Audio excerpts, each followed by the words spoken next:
ఒక్క వీడియోకి ఇన్ని బూతు కామెంట్సా? ఆ కామెంట్స్ చూస్తుంటే మనం పార్టీలకు బానిస అయినట్టు అనిపిస్తుంది. మనం మాట్లాడుకున్న టాపిక్ ఏంటిది? మొరార్జీ దేశాయ్ గారు తీసుకున్నటువంటి నిర్ణయం వల్ల, ఆ ఒక్క ఫోన్ కాల్ వల్ల 300 మంది రా ఏజెంట్స్ చనిపోయారని మనం మాట్లాడుకున్నాం. 300 మంది అంటే 300 కుటుంబాలు, వాళ్ళ భార్య పిల్లలు, తల్లిదండ్రులు మొత్తం వారి మీద ఆశ పెట్టుకునే జీవిస్తారు కదా. ఒక జాబ్ చేస్తున్న వ్యక్తి ఆ కుటుంబంలో చనిపోయారంటే ఎంత కోల్పోతుందో ఆ కుటుంబానికి తెలుసు. మనం దాని గురించి మాట్లాడుకోవాలి. ఆ వ్యక్తి చేసినటువంటి తప్పు వల్ల మాట్లాడుకోవాలి. ఒక సమాజంలో ఒక వ్యక్తి తప్పు చేస్తున్నాడంటే ఆ తప్పును సమర్థించడం కూడా మనం ఇంకా పెద్ద తప్పు చేస్తున్నామని అర్థం.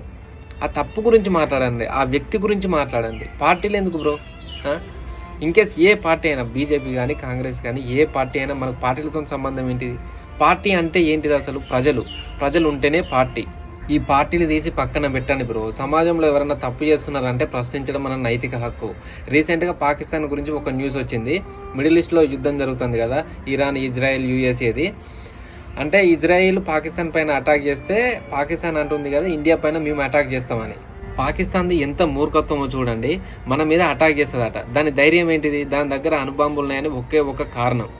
అణుబాంబులు తయారు చేసుకోవడానికి మనం ఎవరు సపోర్ట్ చేసింది? మనమే కదా. ఆ నిర్ణయం వల్ల అది అణుబాంబులు తయారు చేసుకోగలిగింది.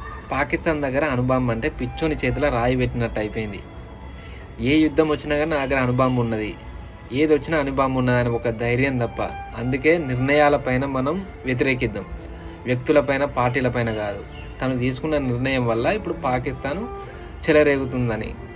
ఓకే, జై హింద్, భారత్ మాతాకి జై.